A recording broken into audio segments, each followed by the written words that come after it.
So episodes 4, 5, and 6 of Vox Machina came out, and I will be reviewing them individually and only watching one at a time and blind reviewing and making predictions and then watching the next one in case I predict something in episode 4 and then it comes through in episode 6 and that's just not very exciting. These videos will probably be a lot shorter because of that. If you guys prefer the bigger, longer videos, next time I can do 7, 8, 9. I'm assuming they're releasing free weekly.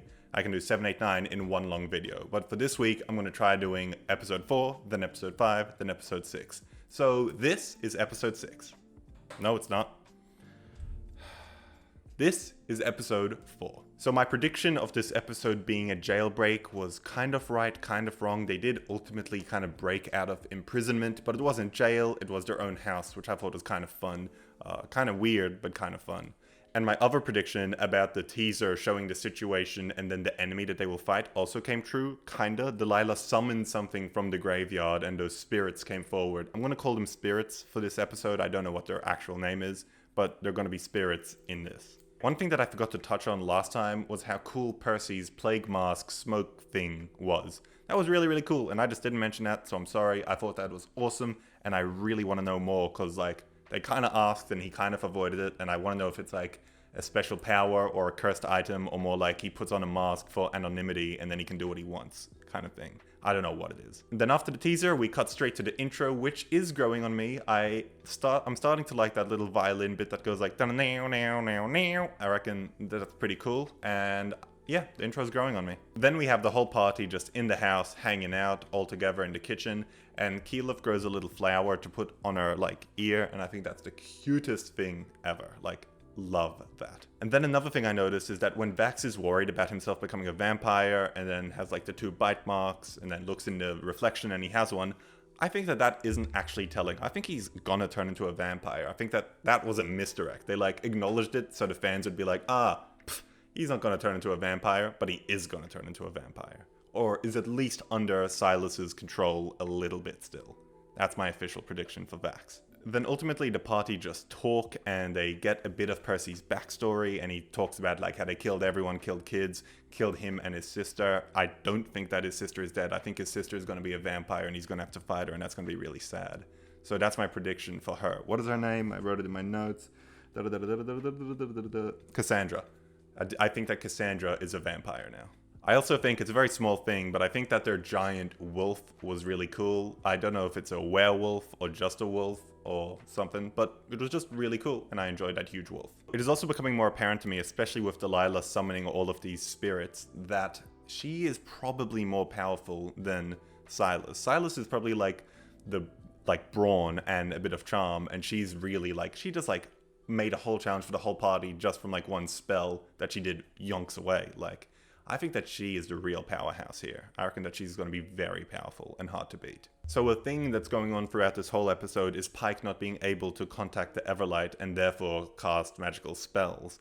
And Keyleth, on the other hand, seems to be new to magic for some reason. Like, she's like, I don't know, I've never tried to make fire/light. Like, I don't really know what's going on with that. Maybe she's very new to magic as a whole, or maybe she never mastered that certain aspect of magic, because it seemed like she needed to prove herself to her Druid Grove, which had a different name that I forget, or family, and she can't do it yet. So maybe it's to do with fire/light spells, or maybe she's just overall new to magic. So I'm not going to cover every single plot point. I'm just going to say the bits that like spoke to me or I thought were cool. I thought it was cool when they snuck through, got out, and then Vax said fuck a duck, which is just my favorite phrase. So yeah, that was awesome. After they get caught trying to escape, they are all separated into little teams, and Grog and Pike are together, and Pike is praying, and I really liked her Everlight spirit realm scene with like the light on the horizon, like as a line in the middle of the screen. I thought that looked really, really cool, and I liked how they did her whole like spiritual self thing. And I also really like her dynamic with Grog, which is teased and like confirmed that they used to adventure together, just the two of them. I got that information a bit from the intro, because they were two fighting together, that like lava worm thing. But now it's confirmed that they used to adventure together, just the two of them. And I'm very interested in their backstory, and I hope we get to know more about it. So then the spirits come, and they turn off the light, and then they kill the gods. And I think it was really well done that we were shown many, many times that you take out the light, and then the specters come. So we should have figured out, especially with the Everlight and her failing to make a light spell, that the light thing would be the solution. but I didn't clock that because I'm a bit slow. So they just took out all of the guards pretty easily, and they were such brutal scenes. The like black murky blood, I don't know what it is, or just necrotic energy flowing out of people's eyes is so brutal, and all the deaths were so gruesome. Oh my god, I was so shocked.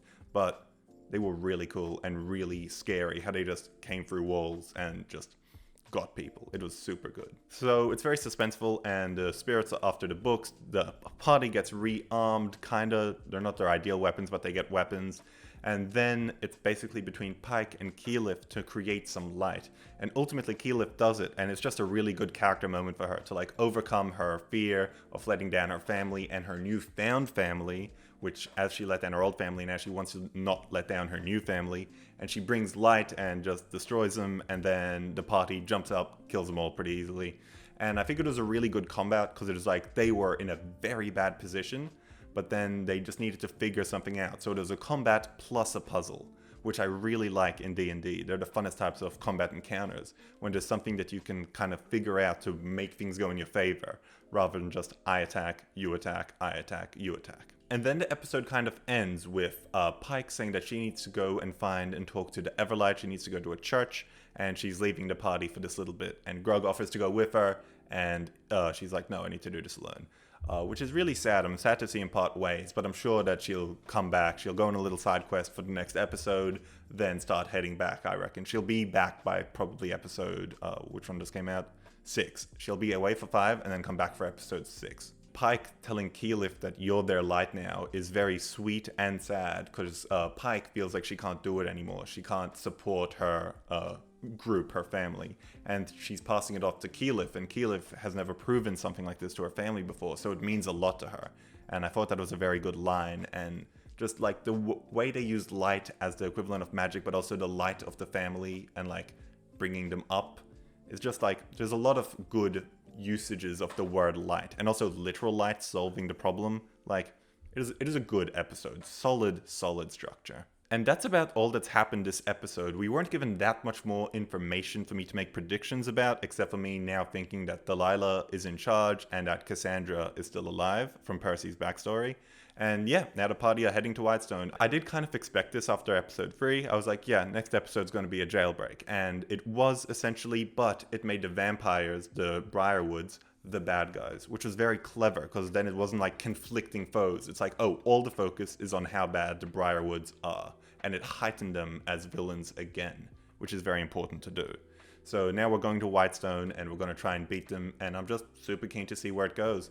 I still think that the book is going to have a big part to play, and maybe Scanlan found out something in the book that he hasn't told us yet, but they're definitely going to discover some good secrets there. Also, Scanlan clearly is in love with Pike, or has a crush on her, or is very sad to see her go or something, but that's not a theory, that's just obvious. But it is exciting nonetheless to see him as not just a man-ho, like he might actually have feelings and go through something for Pike, and I'm excited to see where that goes as well. So my prediction for next episode is probably a traveling episode. I don't think they're going to make it all the way to Whitestone.